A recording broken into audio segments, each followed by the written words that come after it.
Protests against police brutality have swept across the United States for months now. Many of them are ongoing. Along with those protests came unprecedented use of what are known as less lethal munitions by police against US civilians.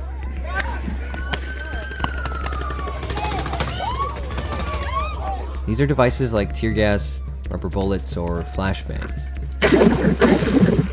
And while the less lethal munitions' purpose is to disperse protesters, in the US and abroad we've seen how they can lead to injury and even death when deployed in force.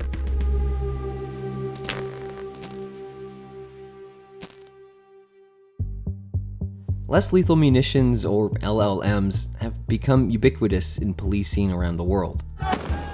In places like Iraq or Chile, they've been used to not only disperse protesters, but also to maim and kill. Misuse of LLMs has prompted outcries from groups like Amnesty International and Physicians for Human Rights, something that shouldn't come as a surprise since one of the most used LLMs, tear gas, is banned in warfare. In the US, particularly over the past few months, the use of LLMs has resulted in countless injuries to both protesters and journalists alike. And for those who are just showing up to cover or participate in protests where munitions like tear gas are used, there's also the question of what long-term health impacts they'll have. I f***ing hate fed tear gas, y'all. People were not meant to be exposed to as much tear gas as they are in Portland. I would say maybe the only part of the world that is currently getting as much tear gas exposure would be like Palestine and Hong Kong. This is Robert Evans, an investigative journalist with Bellingcat. He's been covering ongoing protests in Portland since they started and has had first-hand experience with many of the less lethal munitions being used by both police in Portland and around the United States. I have gained a certain level of expertise in riot munitions because I've had a lot of them shot at me. Tear gas, more bangs. Throughout Robert's coverage, he's managed to collect a fair amount of spent munitions that were used by police.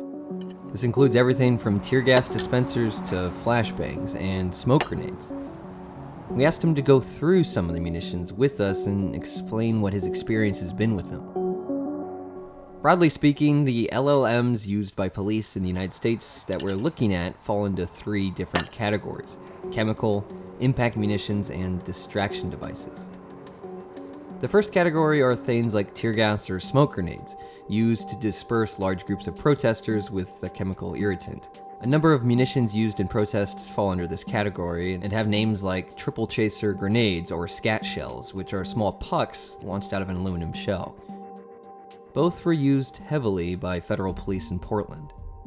When we first started going out, the munitions that you were most likely to encounter were triple chasers, for one, and these are triple chasers. So these come as a big grenade, where like 3 of these will be stacked on top of each other. And triple chasers are usually a mix of smoke, like this one here is a safe smoke, they call it, although the smoke is very carcinogenic. Impact munitions are another type of common less lethal munition used by police in Portland and throughout the United States.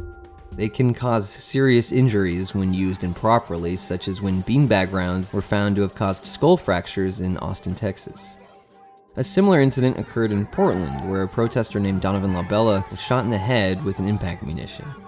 When things started to escalate with the police, they started deploying more rubber bullets and foam rounds. This is a foam round. This is actually exactly what it's shot out of. So this is a 40mm shell casing that this goes inside. And this goes flying very, very fast at you, getting hit by one. People compare it to being hit by a sledgehammer, and these can break bones. Distraction devices include things like flashbangs or stinger balls, which are essentially explosive rubber grenades that shoot out smaller rubber balls and make a lot of noise. The worst nights of this were just there were so many things exploding, which is kind of one of the differences from covering actual war, is that the explosions are much more dangerous in an actual war zone, but you don't tend to be as close to them.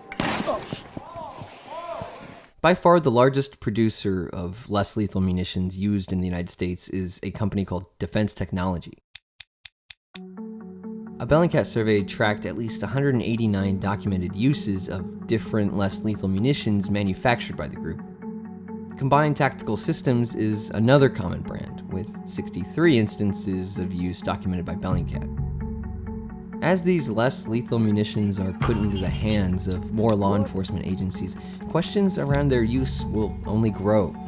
Understanding the risks of less lethal munitions could lead to more effective and safer means of crowd control.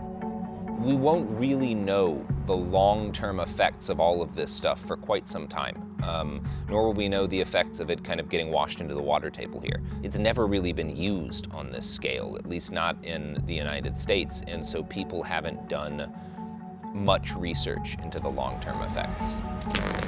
This is the Portland Police Bureau. This is a civil disturbance